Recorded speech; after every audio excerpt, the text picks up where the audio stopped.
இன்னைக்கு கடவுள் நம்மளுக்கு கொடுத்துருக்க வசனம் 2 ராஜாக்கள் 1:12. எலியா அவர்களுக்கு பிரதியுத்தரமாக, நான் தேவனுடைய மனுஷனானால் அக்னி வானத்திலிருந்து இறங்கி உன்னையும் உன் 50 பேரையும் பட்சிக்க கடவுது என்றான்.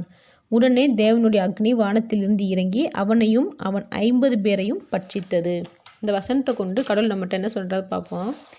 இங்கே அகசியா வியாதிப்பட்டு இருக்கும்போது கர்த்தரை நோக்கி வேண்டுதல் செய்யாமல் அந்நிய தேவனாகிய பாகால்கிட்ட போய் அவனோட வியாதி குணமாக என்ன செய்யணும்னு அவனோட ஆட்களை அனுப்பி விசாரிக்கிறான். அப்போ கடவுளுக்கு கோபம் வந்து எலியா மூலியமாக அவன் படுத்திருக்கிற கட்டில் இருந்து இறங்காமல் அப்படியே செத்து போயிடுவான்னு தேவன் சொல்லிடுறாரு. அதன்படியே எலியாவும் அகசியாவோட ஆட்கள்கிட்ட சொல்லிடுறான்.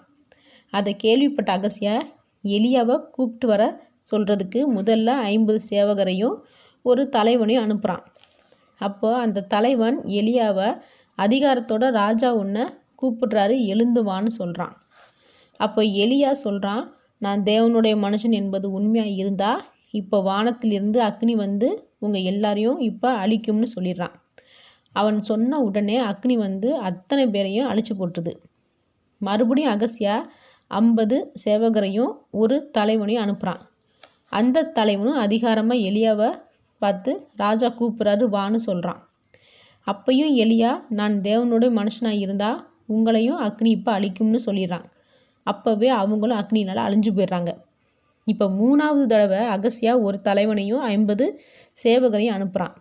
ஆனால் அந்த தலைவன் எலியா கிட்ட பணிவோட முட்டி போட்டு, தயவு செஞ்சு என்னையும் 50 சேவகரையும் அழிச்சிடாதீங்க, தயவு செஞ்சு என் கூட வாங்கன்னு எலியாவை கூப்பிடும்போது தேவன் எலியாவுக்கு நீ அவனோட போன்னு உத்தரவு கொடுக்குறாரு. எலியாவும் அகசியா கிட்ட போய், தேவனாய கர்த்தர் இல்லைன்னா நீ அந்நிய தேவர்களை வழிபட போன, அதனால் நீ வந்து இப்போயே வந்து கட்டிலேருந்து இறங்க மாட்டேன், நீ செத்து போயிடும்னு சொல்லிடுறான். உடனே அகசியாவும் உயிர் விட்டுறான். அப்போது எலியா என்ற தேவ மனிதனுக்கு கடவுள் எவ்வளோ வல்லமையை கொடுத்துருக்காருன்னு நாம் நினச்சி பார்க்கணும். அவன் வானத்தில் இருந்து அக்னி இறங்கி வரணும்னு சொன்ன உடனே கடவுள் அக்னியை வர வச்சார். அதே போல் 3வது தடவை வந்த தலைவன் எலியாவுக்கு பணிஞ்சதுனால தப்பிச்சான். அப்போது கடவுள் ஊழியக்காரவங்களுக்கு எவ்வளோ பெரிய வல்லமையை கொடுத்துருக்குறாரு. எத்தனையோ பேர் முதல்ல வந்த 2 தலைவர்கள் போல் மதிக்கிறதே இல்லை ஊழியக்காரவங்களை.